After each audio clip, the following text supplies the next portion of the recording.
Hello everyone, welcome to solve this nice math Olympiad algebra problem. So here we have this is nice radical equation, square root of x plus x is equals to x times of square root of x.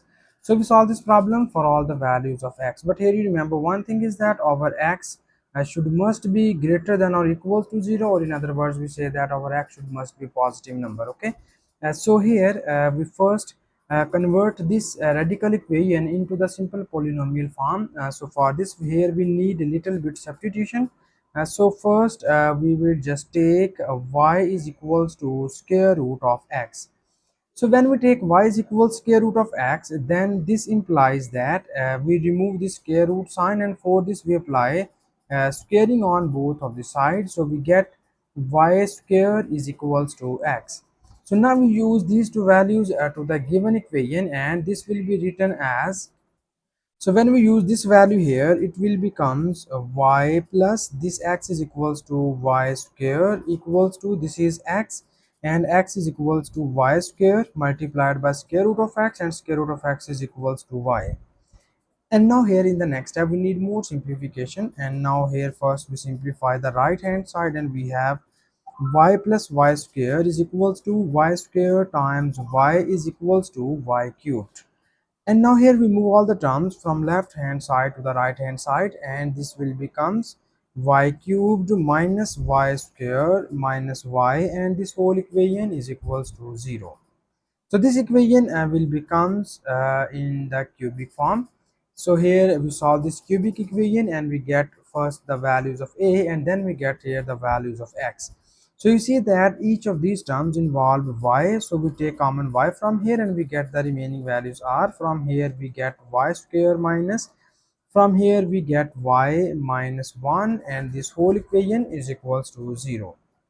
So further in the next step we divide this equation into the two cases. The first case is we write y is equals to 0, and the second case is we write y square minus y minus 1 is equals to 0.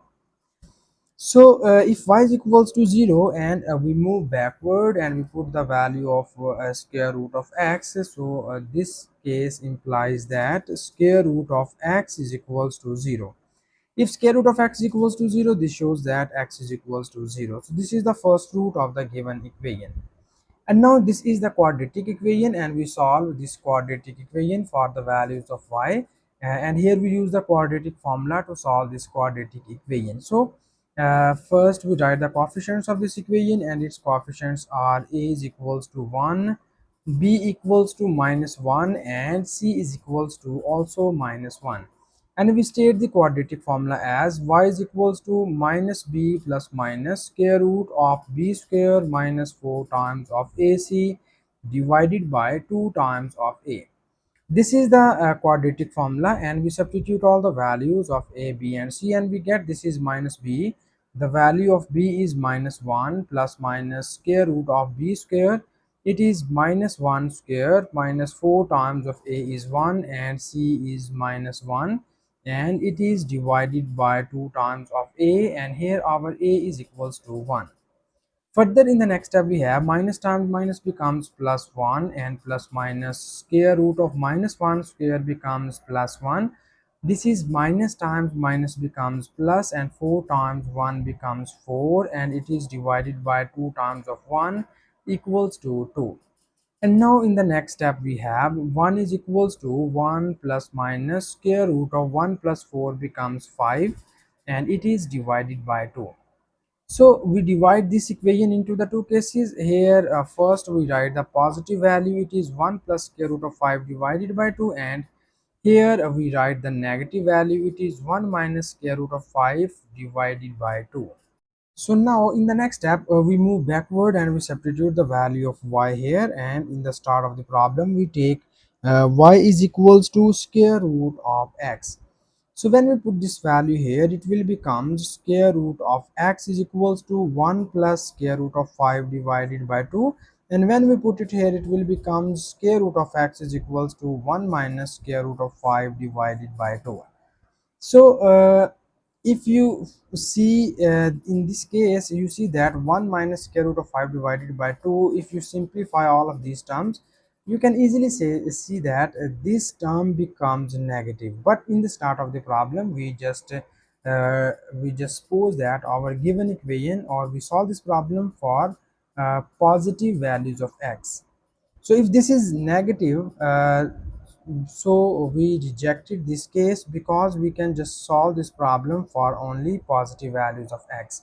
So we rejected this case, and we can just proceed here, proceed this case only. So here we need to remove the square root sign, and for this we apply here squaring on both of the sides. So when we apply squaring, this will becomes, this 2 and square root are gone, and we get here x is equals to, here we apply square separately on both of these two values, and we get 1 plus square root of 5 whole square divided by 2 square equals to 4. And in the numerator side, we expand this square, and it will become 1 square plus square root of 5 whole square plus 2 times of 1 into square root of 5 divided by 4. So we have 1 square becomes 1, these 2 and square root are gone, and we get 5 plus 2 times of square root of 5 divided by 4. So we have 5 plus 1 becomes 6 plus 2 times of square root of 5, and we break this fraction and we write this 4 separately on both of these two values. This 2 times 3 becomes 6, 2 times 2 becomes 4, and this also 2 times 2 becomes here 4.